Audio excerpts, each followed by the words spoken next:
இவர்கள் குடி தண்ணீருக்காகவோ ரேஷன் பொருட்களை வாங்கவோ ஏடிஎம்மில் பணம் எடுக்கவோ இப்படி கால் கடுக்க நீண்ட வரிசையில் நிற்பதாக நினைத்து விடாதீர்கள். தண்ணீர் தொட்டி தேடி வந்த கண்ணு குட்டி நான், தண்ணீர் தொட்டி தேடி வந்த கண்ணு குட்டி நான், இந்த சூரியன் வழுக்கி சேத்தில் விழுந்தது மாமி, என் கண்ணை கட்டி காட்டுல விட்டது சாமி சாமி சாமி. ஏழைகள், பணக்காரர்கள், இளைஞர்கள், முதியவர்கள் என பேதமில்லாமல் போலீஸ் பாதுகாப்புடன் வரிசை கட்டி காத்திருப்பது மதுக்கடை வாசல் என்பதுதான் வியப்புக்கு காரணம்.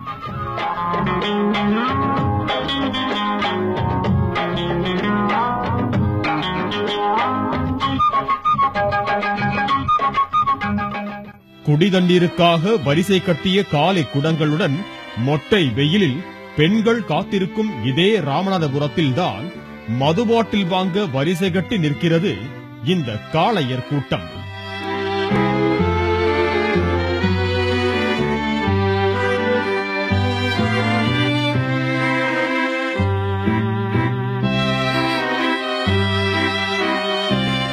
சப்தமில்லாமல் ஊருக்கு வெளியே சென்று குடித்து வந்த குடிமகன்களுக்கு உச்சநீதிமன்ற தீர்ப்பால் புதிய சோதனை ஏற்பட்டுள்ளது.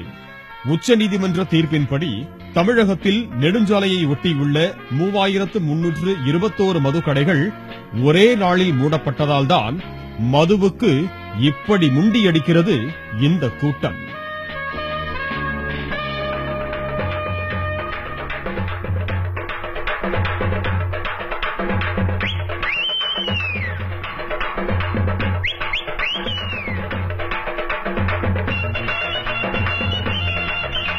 தர்மபுரியில் இருபுறமும் நூற்றுக்கணக்கானோர் நீண்ட வரிசையில் முண்டியடித்தபடி எங்கே தங்களுக்கு மது பாட்டில் கிடைக்காமல் போய்விடுமோ என்ற நடுக்கத்தில் காத்திருந்து ஒன்றுக்கு இரண்டாக பாட்டில்களை வாங்கி செல்கின்றனர்.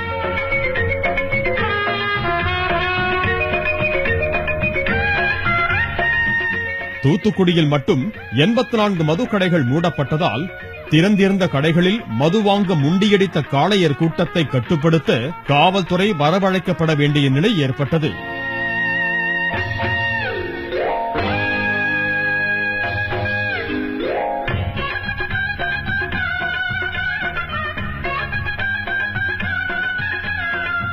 தமிழகத்தின் பெரும்பாலான பகுதிகளில் குடிமகன்கள் தெரு தெருவாக அலைந்து கால்கடுக்க காத்து நின்றாலும் உச்சநீதிமன்ற உத்தரவை பொதுமக்கள் வரவேற்றிருக்கிறார்கள்.